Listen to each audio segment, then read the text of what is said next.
Waji, seorang agen intelijen Korea terpaksa melakukan penyamaran sebagai murid SMA, satu yang menjadi tujuannya untuk mencari batangan emas peninggalan kerajaan Joseon. Sampai akhirnya dia menemukan sebuah bangunan yang mencurigakan, namun tepat saat dia memasuki bangunan tua tersebut, seseorang menodongkan pistol kepadanya. Dan inilah Undercover High School episode kedua.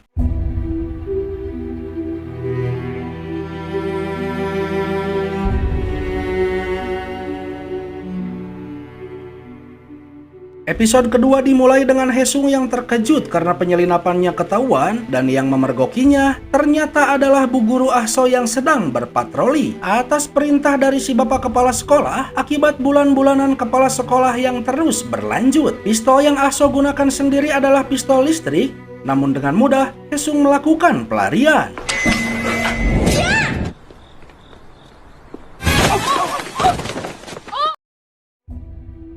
Keesokan harinya, kabar pembobolan sekolah pun sampai ke telinga Myungju dan dia memerintahkan si tangan kanan Jaemun untuk menyelidikinya. Namun tanpa diduga, Myungju tak memperketat penjagaan guna memancing kembali kedatangan si pelaku pembobolan. Sementara si abang tampan mulai sedikit populer di sekolahnya yang mengundang Chaerin dan Sojin meminta akun sosial medianya. Namun Taeso datang memaksa Haesung untuk push rank hingga mencapai rank legend dan memberinya waktu sampai 3 hari saja. 혜성이 첫 미션 알아? Karena tak mengerti dengan game zaman sekarang, Haesung pun meminta bantuan Mijung. Namun game terakhir yang dimainkan Mijung adalah game bantu Mi di HP Nokia cinit-nitnya. Begitupun dengan Yujung yang ogah membantu, di mana saat itu Haesung pun terkejut jika Yujung bisa tergabung menjadi anggota OSIS. Yang nampaknya Yujung sendiri menutupi fakta tersebut. Karena sebenarnya, yang entah apa alasannya, ternyata Yujung berteman baik dengan Yena. Di mana hal tersebutlah yang membawanya menjadi anggota OSIS dan menghindarkannya dari bulian Taeso, karena Taeso tak punya nyali untuk mengusik Yena. Di waktu senggangnya saat ada kesempatan, Ahso pun menceritakan kejadian di malam pembobolan pada Rian dan juga Junho, dan dengan tegas mengatakan bahwa dia akan terus mengingat sorot mata pelakunya dan bertekad kuat untuk menangkapnya. Mendengar hal tersebut, Rian berkata bahwa bangunan tersebut adalah bangunan angker. Rian bercerita bahwa di zaman dulu di bangunan tua tersebut terdapat studio balet, yang ketika Rian hendak menceritakannya, si Baek tiba-tiba datang yang tanpa sengaja. 셋이 뭐예요? Wajib. Kejadian ini membuat Baek semakin membenci Ahso. Naas bagi Bu Guru Ahso karena ujungnya dia terus-terusan menjadi bulan-bulanan si Baek. 얘들 싹 다 저걸 타요? Sekembalinya di kelas, Bu Guru Ahso melihat Dongmin tak kembali ke kelasnya. Taeso berkata jika Dongmin izin pulang karena sakit. Yang semua orang tahu betul, pasti Taeso telah berbuat sesuatu pada Dongmin. Namun tak ada satupun orang yang berani mengungkapkan kecurigaannya. Tak kembalinya Dongmin membuat Ahso sangat khawatir dibuatnya.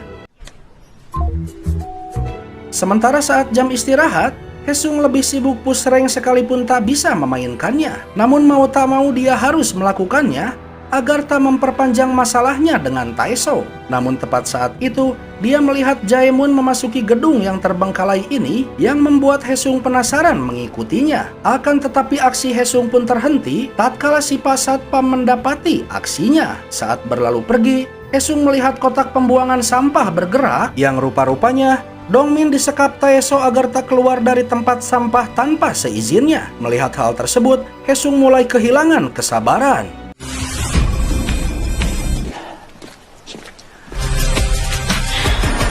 Kemudian Haesung pun menemani Dongmin membersihkan dirinya, yang tepat saat itu Bu Guru Ahso mendapati mereka, mengira jika Haesunglah yang telah membuli Dongmin. 잠깐 스톱. Dibawalah Haesung ke ruang BP dan hendak disidang saat itu juga. Namun alih-alih menginterogasi Haesung, saat melihat tatapan matanya, Ahso teringat dengan si pelaku pembobolan. Untungnya Haesung pandai berkilah dan berhasil lolos dari kecurigaan. Kita beralih di kantor Myungju. Saat itu dia memerintahkan Jaemon si tangan kanan menghadap padanya dan berkata bahwa dia akan menciptakan sistem kasta di antara para murid-muridnya. Hal tersebut bertujuan untuk memperketat persaingan, di mana Myungju akan menyaring 10% murid terbaiknya agar 90% murid lainnya menyadari bahwa mereka hanyalah manusia yang tak layak berada di sekolah tersebut. Bagi Myungju sendiri, murid sekolahnya laksana perbudakan semata baginya, sarana baginya untuk memenuhi obsesinya selama ini. Yang mana daripada di mana Myungju berencana membangun fasilitas pendidikan termegah seantero Korea Selatan, mega proyek yang berkali-kali lipat lebih besar dari Hambalang. Dan proyek tersebut kebetulan diketahui pula oleh Ansuk dan kedua bawahannya, yang saat mengetahui jika proyek tersebut butuh dana sekitar 800 juta won, mereka semakin yakin jika harta karun yang dicari benar-benar berada di dalam Byungmun High School. 용 8천억 원 로또. Pada satu ketika, saat jam istirahat, Haesung melihat Dongmin tak ada yang menemani, yang lantas Haesung pun menemaninya. Dan tanpa diduga, Dongmin ternyata tahu sesuatu terkait bangunan tua terbengkalai yang terpisah di area sekolah. Karena penasaran, Haesung pun sampai-sampai membujuk Dongmin dengan memberikan jatah makan siangnya, sampai akhirnya Dongmin pun mulai mengisahkannya. 있잖아, 구간 들어가 봤다고. 어떤 얘기야? Benar kata Rian bahwasanya di bangunan tua tersebut dulunya adalah sebuah studio balet yang dikisahkan ada seorang murid yang bermimpi untuk menjadi balerina, dan entah di generasi manapun, entah di masa lalu ataupun masa kini, nampaknya perundungan selalu saja terjadi. Sampai akhirnya perundungan pun melewati batasnya dan berujung pada sebuah kecelakaan. 혜성이 넌 전학생이라 잘 모를걸? Memang si pecinta balet pun pada saat itu selamat dari tragedi tersebut, namun naas, dia kehilangan kedua kakinya. Terpaksa harus mengubur semua mimpi-mimpinya. Ujung-ujungnya, terjadilah tragedi yang sesungguhnya tatkala wanita tersebut memutuskan untuk mengakhiri hidupnya. Karena tak ingin disalahkan, kawanan pembuli ini pun pada akhirnya menyembunyikan jasad wanita tersebut, dan sejak saat itu sampai di masa kini, konon katanya, arwah wanita tersebut gentayangan. Mendengar cerita mistis tersebut, tentunya Haesung pun tak langsung percaya begitu saja, apalagi sebagai pria gentle dan agen andalan intelijen Korea. Dia sama sekali tak merasa takut dengan cerita penuh omong kosong seperti ini. Memang mulut boleh berbicara, tapi getaran kaki Haesung tak bisa menutupi rasa takutnya. 요새 시대가 오는 방문고 구강대담. 내가 봤어. Meski ketakutan, Haesung tetap tak percaya dengan kebenaran ceritanya. Namun Dongmin memperlihatkan sebuah rekaman di handphonenya yang ternyata Dongmin pernah menyelinap ke dalam bangunan tua tersebut. Di rekamannya, Dongmin melihat satu sosok keluar dari lantai di dalam bangunan tersebut. 알잖아, 구간 들어가 봤다고. 장담하는데. Dongmin pun mengetahui fakta lain dari bangunan tua tersebut dan hendak lanjut menambahkan fakta cerita lainnya. Akan tetapi Taeso datang membawa amarahnya.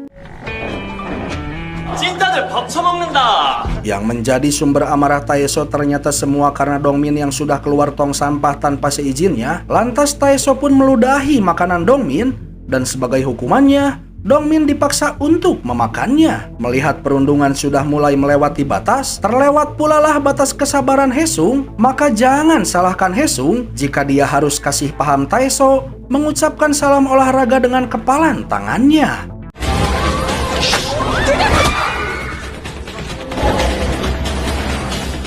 Namun sesaat sebelum perkelahian berlanjut, Bu Guru Aso pun datang memecahkan suasana.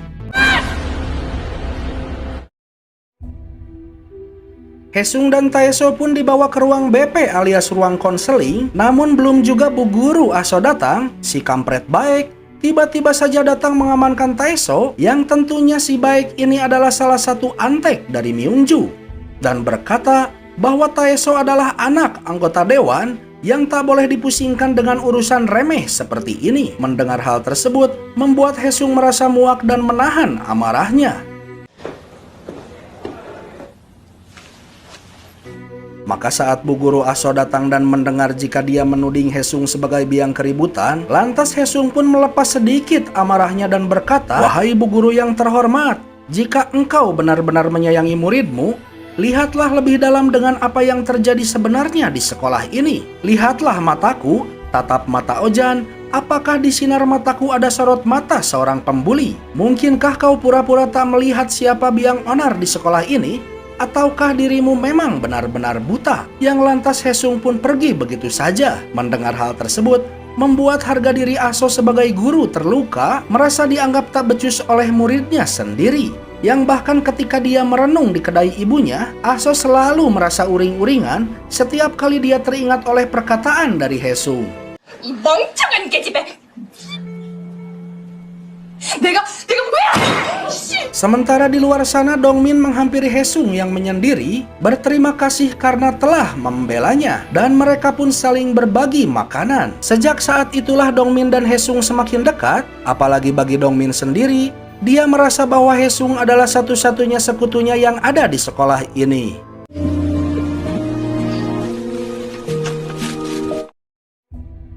Di tempat lain, Yungbe si direktur NIS pun mendatangi tim 4 bersama ketua tim 1, memarahi Ansuk dan Hejung yang mendadak viral gara-gara perkelahian Hesung di sekolah. 죄송합니다. Setiap merasa terpuruk, Hesung selalu teringat pada mendiang ayahnya, sosok seorang ayah sekaligus sosok seorang agen intelijen yang jujur. Layaknya sebuah kompas, beliau selalu mengarah pada jalan yang benar. Hal tersebutlah yang selalu menjadi bekal bagi Hesung untuk menjalankan setiap pekerjaannya dan senantiasa ada di pihak kebaikan.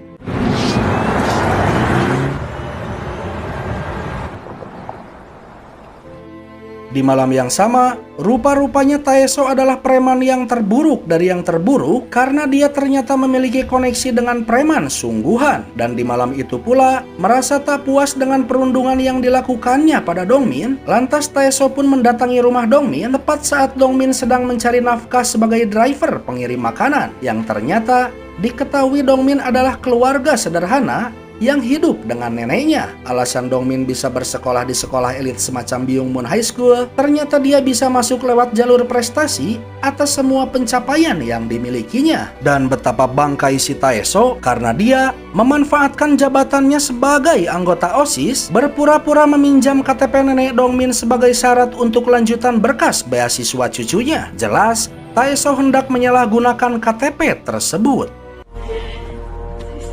Sementara di tempat lain, menghabiskan rasa penasarannya, Hesung kembali menyelinap ke bangunan tua. Namun tanpa diduga Dongmin mendapatinya saat hendak pulang ke rumahnya. Namun untungnya Dongmin mengira jika Hesung sedang membuktikan cerita mistis yang tadi diceritakan olehnya. Buntutnya, agar Dongmin tak merasa curiga, Hesung membawa serta Dongmin dalam penyelinapannya. 너 따라온 거 아닌데? Namun alih-alih menemukan seonggok hantu, justru mereka mendapati penyelinap lain di tempat yang sama. Akan tetapi dia berhasil meloloskan diri.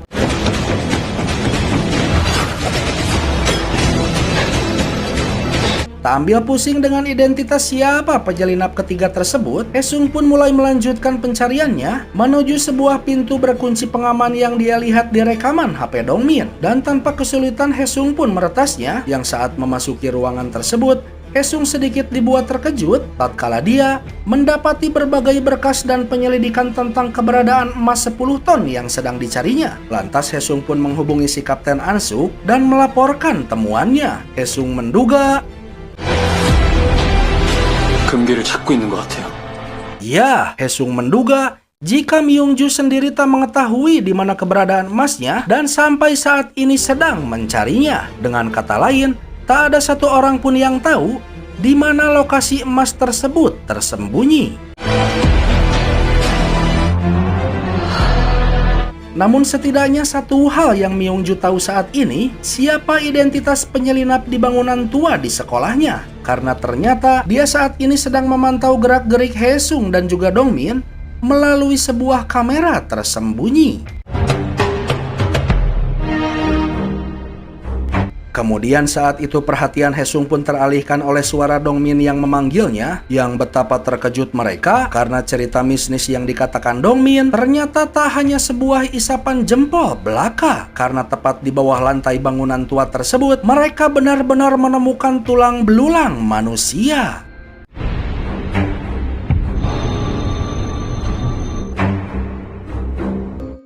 Lantas, bangunan apa ini sebenarnya? Siapa pula orang ketiga yang menyusup di bangunan yang sama?